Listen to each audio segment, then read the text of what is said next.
pé na mesa, Bíblia aberta, caderno e caneta na mão, e chegou a hora de despertar.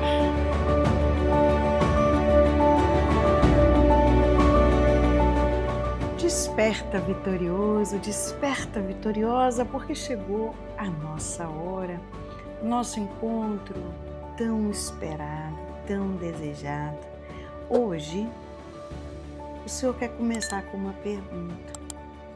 O que está governando a sua vida? O medo ou a verdade? Vamos para o Evangelho?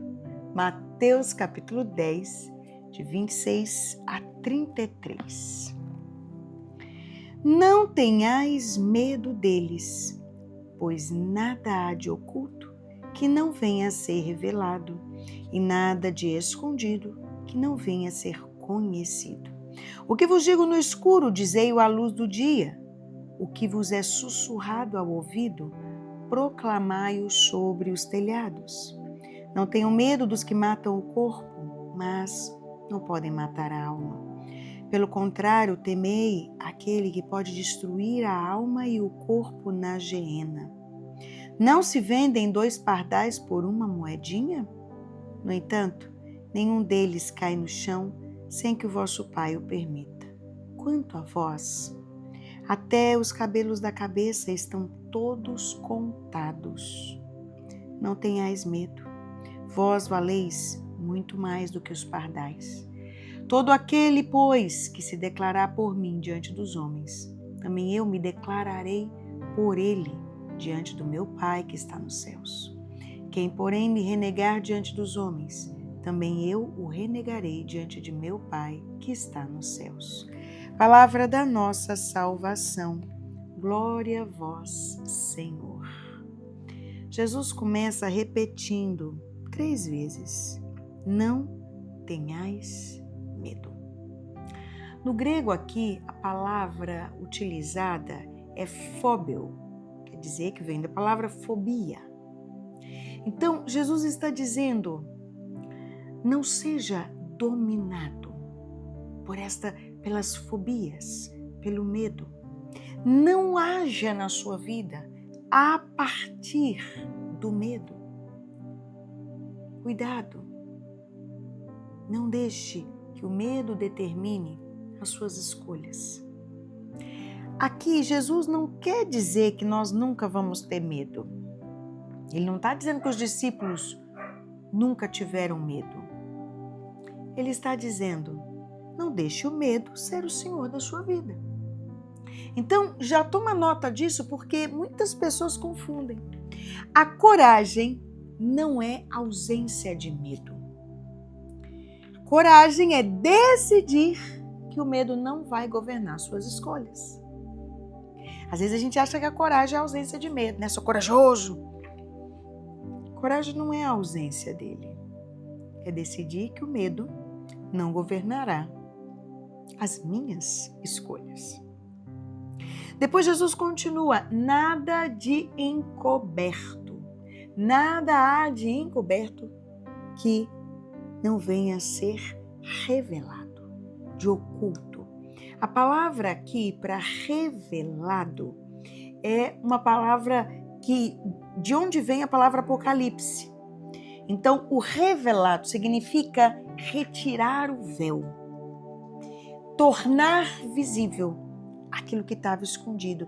Então, não há nada de oculto que não venha a se tornar visível, que seja retirado o véu. Jesus está dizendo algo muito profundo. Os discípulos serão perseguidos, incompreendidos, serão julgados. Só que o que ele está dizendo? A verdade vai prevalecer. A verdade não vai permanecer escondida para sempre. E isso precisa cravar no nosso coração. São João Crisóstomo, ele diz assim: aquilo que está oculto também nas consciências dos homens, aí São João Crisóstomo vai até mais profundo, quando ele fala sobre esse evangelho. Também na consciência dos homens será revelado no dia do juízo. Este pensamento deve libertar o discípulo do medo humano. Se um dia toda a verdade será conhecida, o que importa não é a opinião dos homens, mas a realidade diante de Deus. A mentira precisa das trevas para sobreviver. A mentira, ela precisa das trevas, mas a verdade nasce para ser revelada. E ela rompe toda a escuridão. Filho, filha, São João Crisóstomo, ele abre isso aqui para nós, dizendo também nas nossas consciências. Porque dentro do nosso coração também tem muita coisa escondida. Intenções, feridas, motivações, pecados, virtudes. Tudo vai ser colocado diante da luz de Deus. Por isso que para nós é muito sério viver de aparência. A vida do cristão precisa ser viver na verdade. Porque mais cedo ou mais tarde aquilo que somos por dentro vai aparecer por fora. Entende? Por isso eu e você precisamos exercitar que o máximo que está oculto em nós venha para fora, seja visto, seja revelado, seja tratado. Jesus depois ele continua: o que vos digo nas trevas, dizei-o à luz.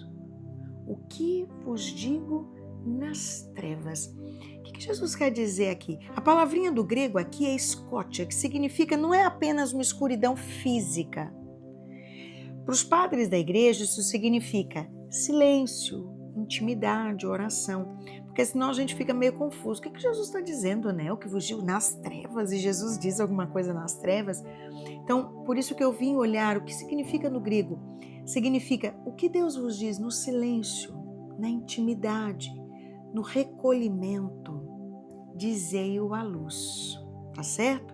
O que Jesus fala primeiro no teu coração, depois você precisa revelar. Então, isso tem uma profundidade muito forte para nós. Primeiro, escuta. Primeiro, Deus fala ao coração. Depois, te envia para a missão. Ninguém pode anunciar aquilo que ainda não escutou no silêncio de Deus, no silêncio do coração. Tem muita gente falando muita coisa que Deus nem disse ainda. Eu já passei por isso, família. Eu já fiz uma coisa e falei uma coisa, vamos fazer e tal. E Deus não mandou fazer nada daquilo, não disse nada daquilo. E a coisa começou a dar problema. Eu fui rezar. Quando eu fui rezar, Deus disse, mas eu não disse.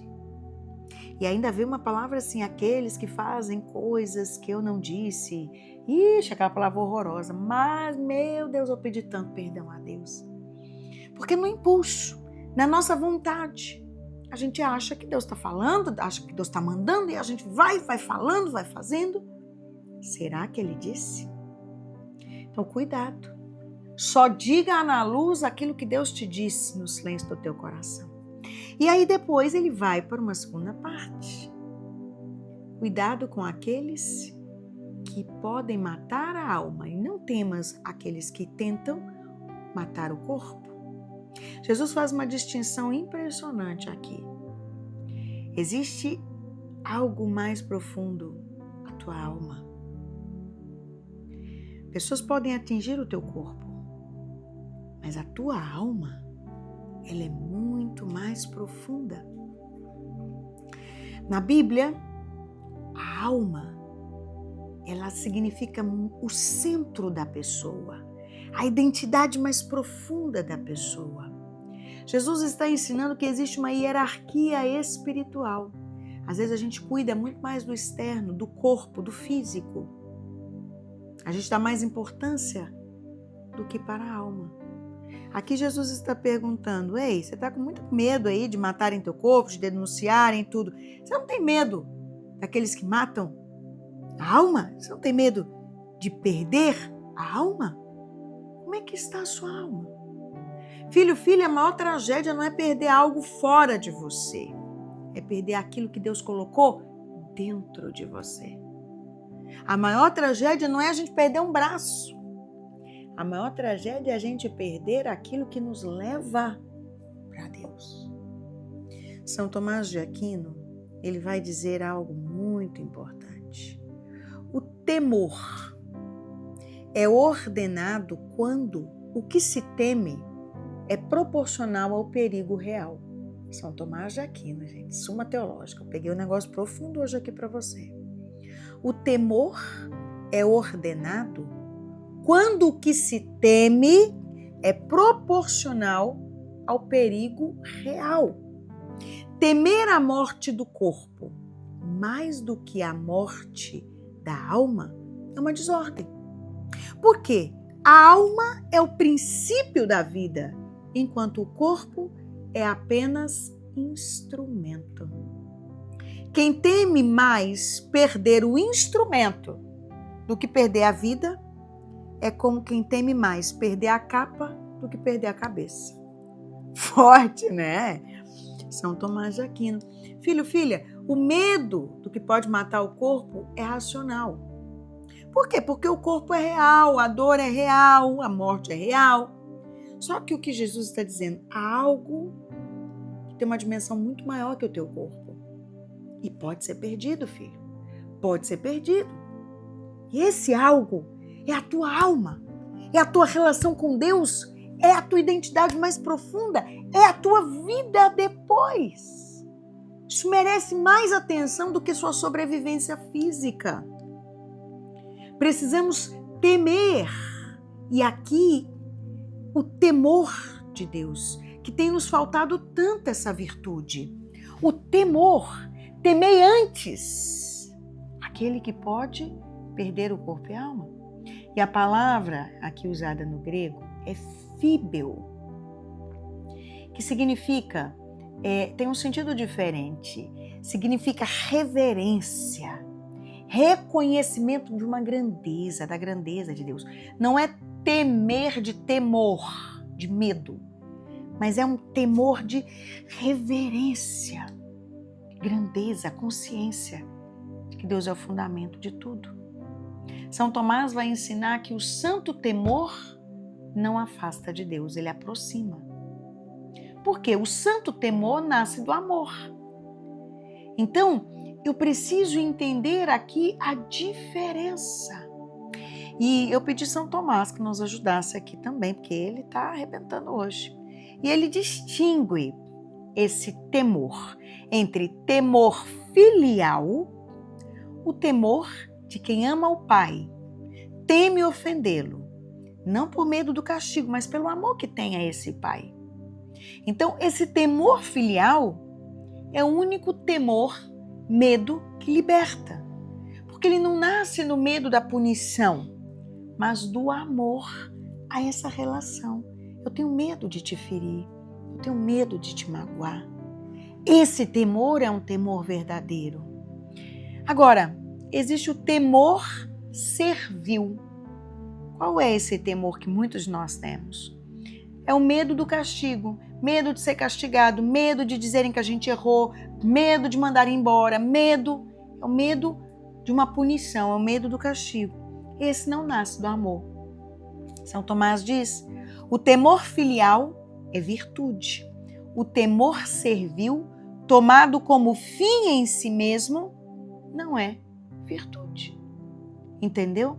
Então, temei aquele que pode fazer perder o corpo e a alma. Então, esse temei aqui é o temor filial. Esse temor orienta o medo de ofender o Pai que nós amamos, o medo de ofender a Deus, aquele que nos dá tudo, aquele que nos ama, aquele que não cansa, aquele que está ao nosso lado. É completamente diferente do medo de ser punido. Depois Jesus vai usar os pardais. Não se vendem 2 pardais por alguma moeda. Então, aqui, Jesus está pegando um pássaro muito comum, sem importância econômica, 2 pardalzinhos, quase invisível. E é muito interessante, por que ele está usando o pardalzinho? Porque ele está querendo dizer o seguinte, ele está querendo combater uma coisa que a gente tem dentro de nós, uma das nossas feridas mais profundas, a sensação de ser insignificante, a sensação de não ser visto, a sensação de não ser importante, de não importar. Ele está dizendo para mim e para você aquilo que parece pequeno aos olhos do mundo. continua precioso aos meus olhos. E aí ele vai para uma coisa um pouco mais insignificante, até os cabelos da cabeça, gente. Jesus está dizendo, não significa que eu tenho informações sobre você. Não, eu tenho, tá tudo anotado aqui as informações sobre você. Não, está dizendo, Deus te conhece completamente. Deus conhece você profundamente. Não apenas as suas ações, Ele conhece a sua história. Filho, Ele conhece as suas lágrimas, as suas lutas, as suas feridas. Ele conhece os seus medos. Você nunca será mais conhecido por ninguém do que você já foi, do que você é conhecido por Deus. Ninguém vai te conhecer mais do que Ele. Então, presta atenção no que Ele está dizendo. Não se vendem 2 pardais por uma moedinha. No entanto, nenhuma delas cai no chão sem que o vosso Pai permita. Ele se preocupa com esse pardalzinho que não vale nada. Ele não vai se preocupar com você. E aí o Evangelho termina. Todo aquele que me reconhecer, que me declarar diante dos homens. A palavra aqui utilizada no grego significa confessar publicamente. É isso mesmo. Declarar abertamente. Assumir uma identidade. Não é dizer eu acredito em Jesus, não. Mas é viver de tal forma que a sua vida se torne um testemunho. Não é falar com os lábios, mas com as escolhas, com as atitudes, com a fidelidade. Você está declarando publicamente, você está vivendo publicamente. A fé, meu filho, minha filha, não é aquilo que você diz, aquilo que você afirma, mas é aquilo que você sustenta quando custa muito. Aí a gente pode dizer que você tem fé. Custou e você foi fiel, então aí sim a gente pode dizer. Entendeu? Então o verbo grego aqui, confessar, está dizendo literalmente isso, declarar publicamente, estar de acordo. Não está falando aqui apenas de uma confissão de pecados, não. É uma declaração pública de uma identidade, de uma pertença. Eu pertenço, a minha vida pertence. Olha o que diz São João Crisóstomo. Que coisa mais consoladora pode haver? O Senhor do Universo promete ser o teu advogado diante do Pai. Quem mais poderá querer ao seu lado?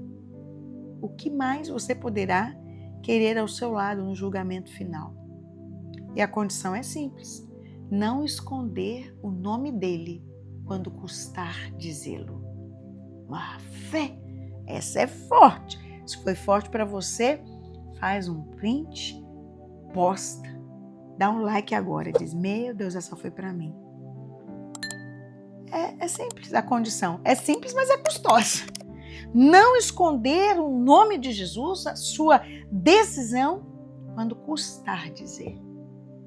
Ai, minha nossa. São Tomás de Aquino também vai dizer, a confissão de Cristo inclui 3 dimensões: confessar pela boca, confessar pelas obras e a confissão pela constância no sofrimento. Quem confessa pela boca, mas nega pelas obras, a confissão está incompleta.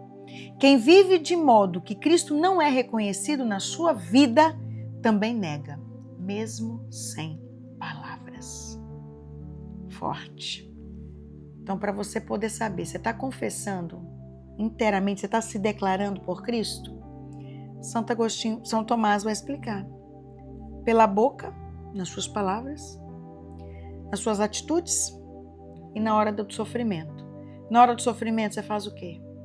Desespera? Ou é ali você prova a sua fé? Então, é muito forte. Santo Agostinho ainda consegue continuar isso aqui. Não negarás a Cristo, se não negarás a Cristo, se não negarás a tua consciência. O maior perigo da negação não é quando te perguntam diretamente, é quando a consciência pede que você viva como se Cristo não existisse. Nossa, esse é o cotidiano da negação. Meu Deus! A negação cotidiana não precisa ser em palavras. é viver sem a referência de Cristo. Quando a referência seria inconveniente, né? Pensar em Cristo que agora a gente ignora. É calar quando seria justo falar. É concordar quando Cristo teria discordado. Então, meu filho e minha filha, esse evangelho gira em torno de algumas perguntas. Quem vai ter a última palavra sobre a sua vida? Seu medo, a opinião das pessoas, as circunstâncias ou Deus? Jesus está formando discípulos livres aqui. E esse livre tem que ser livre do medo da rejeição, livre da necessidade de aprovação, livre da escravidão da opinião alheia. Porque quem sabe que pertence a Deus encontra essa liberdade que o mundo não vai conseguir nunca te dar, nunca. Anota essa frase final. Quem vive diante do olhar de Deus deixa de viver prisioneiro do olhar dos outros. Quem vive diante do olhar de Deus deixa de viver e de ser prisioneiro do olhar dos outros. Glória ao Pai, ao Filho e ao Espírito Santo, como era no princípio, agora e sempre. Amém. Traça o sinal da vitória em nome do Pai, do Filho e do Espírito Santo. Amém. Que Deus te abençoe. Faz com que esse vídeo chegue longe, compartilha, me ajuda a fazer esta palavra crescer e a nossa família de estudo diário também crescer. Eu te espero amanhã, se Deus quiser.